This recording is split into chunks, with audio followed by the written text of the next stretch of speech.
Assalamualaikum warahmatullahi wabarakatuh. Saya Amira Balkis dengan NIM 200591117. Baiklah, pada kesempatan kali ini saya akan mempresentasikan resume saya di minggu kedua, yaitu saya akan mempresentasikan apa saja sih bentuk-bentuk dasar dari komunikasi dan bagaimana proses dari komunikasi. Yang pertama, saya akan menjelaskan tentang bentuk-bentuk dasar dari komunikasi. Jadi, bentuk-bentuk dasar dari komunikasi itu terbagi menjadi dua. Yang pertama ada komunikasi secara verbal, dan yang kedua ada komunikasi secara non-verbal. Untuk komunikasi secara verbal sendiri, itu artinya komunikasinya disampaikan secara lisan ataupun secara tulisan. Sedangkan komunikasi secara non-verbal, artinya komunikasi tersebut disampaikan menggunakan atau memanfaatkan yang namanya gerakan tubuh, atau yang biasa disebut juga dengan body language. Nah, jadi bentuk-bentuk dari gerakan tubuh itu ada apa-apa saja ya. Ternyata bentuk-bentuknya yang pertama itu bisa dari mimik atau ekspresi wajah, lalu yang kedua ada gerakan tubuh, yaitu berupa tangan dan kaki, lalu yang ketiga ada intonasi suara, dan yang keempat ada eye contact atau kontak mata. Dari kontak mata, kita juga bisa mengisyaratkan komunikasi yang akan kita sampaikan kepada orang yang kita tuju.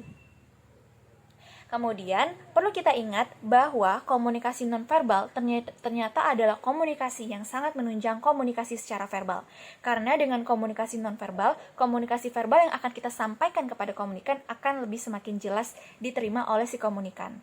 Baiklah, selanjutnya kita akan masuk ke proses bagaimana caranya proses berkomunikasi itu terjadi.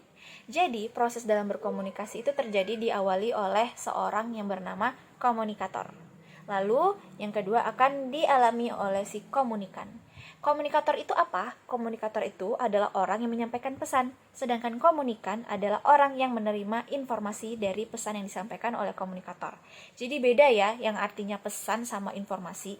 Komunikator akan memberikan pesan, sedangkan si komunikan akan menerima informasi. Loh, kenapa berbeda? Karena tidak semua pesan yang disampaikan oleh komunikator akan diterima secara 100% dipahami oleh si komunikan. Oleh karena itu, apa yang diterima oleh komunikan disebut dengan informasi. Nah, di dalam komunikator tadi, ketika dia memberikan pesan kepada si komunikan, itu dia melewati sebuah proses yang namanya proses encoding, yaitu proses di mana si komunikator menerjemahkan pemikiran-pemikirannya dalam sebuah kata-kata atau dalam sebuah tulisan. Nah, hal itu bisa disampaikannya melalui sebuah media. Nah, jadi media itu juga bisa mendukung dalam berkomunikasi ya teman-teman. Lalu, pesan tadi akan diterima oleh komunikan, yang dimana itu adalah prosesnya ada diberi nama proses decoding, yaitu si komunikan menerjemahkan pesan yang disampaikan dari si komunikator. Nah, perlu kita ingat, karena pesan itu tidak bisa 100% diterima oleh si komunikan, maka ada suatu hal yang mengganggu. Yang mengganggu tersebut lah yang menghambat pesan itu bisa diterima secara 100% oleh komunikan. Nah, yang mengganggu itu disebut yang namanya noise atau gangguan. Noise itu bisa terjadi dari aspek mana saja, bisa dari komunikatornya, bisa dari medianya, ataupun bisa dari komunikannya. Contohnya noise yang dari komunikator itu adalah komunikator kurang menggunakan bahasa yang tepat saat memberikan pesan, sehingga si komunikan akan sulit menerima pesan.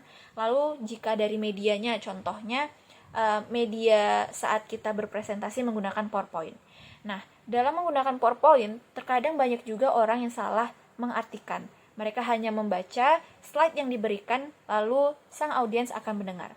Hal itu tentunya akan membuat si pendengar kurang memahami inti dari apa yang sedang dijelaskan. Sedangkan dari komunikannya sendiri itu ketika si komunikan mengalami gangguan secara internal. Mungkin dia memang kurang fokus saat mendengarkan si komunikator memberikan pesan atau lain-lain sebagainya. Nah, jadi itu dia proses dalam berkomunikasi. Dimulai dari komunikator memberikan pesan kepada si komunikan, lalu komunikan akan memberikan umpan balik ataupun tidak memberikan umpan balik kepada si komunikatornya. Nah, itu dia hasil resume yang sudah saya buat tentang materi di pertemuan kedua ini. Saya akhiri, wabillahi taufik wal hidayah. Wassalamualaikum warahmatullahi wabarakatuh.